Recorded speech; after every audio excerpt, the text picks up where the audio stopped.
25 रोजी शनीघाट अकलूज या ठिकाणी युवक जो आहे मेघराज हिलाल याची बॉडी सापडली होती पाण्यामध्ये बुडलेली. सदर बॉडी सापडल्यानंतर अकस्मात मयत रजिस्टर नंबर 80/2025 प्रमाणे अकस्मात मयत दाखल करण्यात आला होता आणि या मयतीचा तपास जो आहे तो अकलूज पोलीस ठाण्याकडील नेमणुकीस असलेले पोलीस हवालदार बकाल हे करीत होते.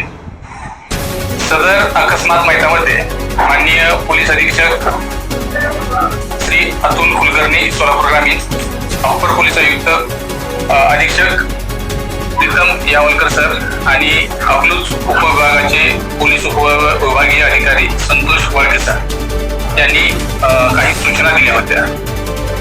अधीक्षक प्रीतम यावलकर सर आणि अकलूज उपविभागाचे पोलीस उपविभागीय अधिकारी संतोष वाळके सर यांनी काही सूचना दिल्या होत्या.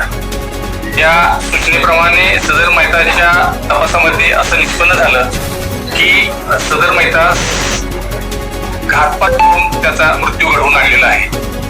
त्या बाबतीत अकलूज पोलीस ठाण्याकडील तपास पथक सपोनी लंगोटे साहेब आणि त्यांच्या स्टाफने केले असता सदरचा घातपात हा जे 3 आरोपी अकलूज या ठिकाणी राहणारे यांनी केला असल्याचे निष्पन्न झाले.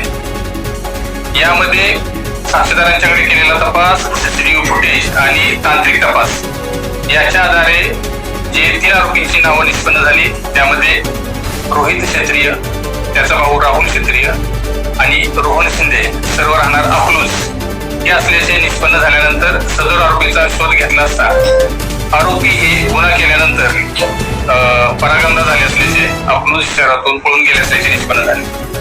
आरोपीच्या तांत्रिक तपासामध्ये आरोपी धाराशिव वाशी या ठिकाणी असल्याचे निष्पन्न झाल्यानंतर सपोनी लंगोटे आणि त्यांच्या टीमने आरोपींना धाराशिव या ठिकाणावरून ताब्यात घेतलेला आहे.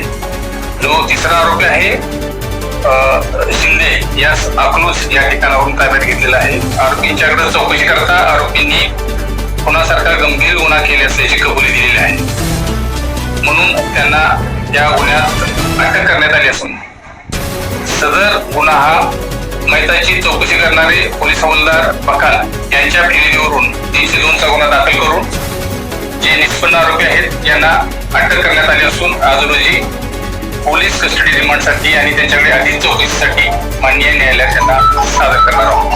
धन्यवाद.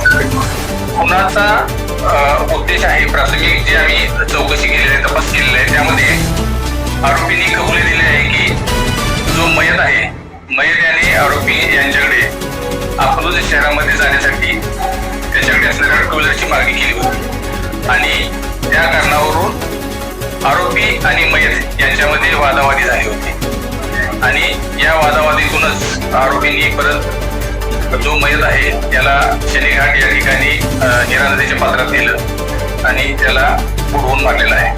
सगळे आरोपी सापडले. सदर गुन्ह्यात आतापर्यंत जे आरोपींचा जो सक्रिय रोल आहे हे सर्व आरोपी सापडलेले आहेत. पण यामध्ये आरोपी हा परागंदा कालावधीमध्ये फरार असताना त्यांना कुणी सहकार्य केले आहे या बाबतीत तपास करणं आवश्यक असल्यामुळे आम्ही माननीय न्यायालयातून पोलीस कस्टडी रिमांड घेत आहोत.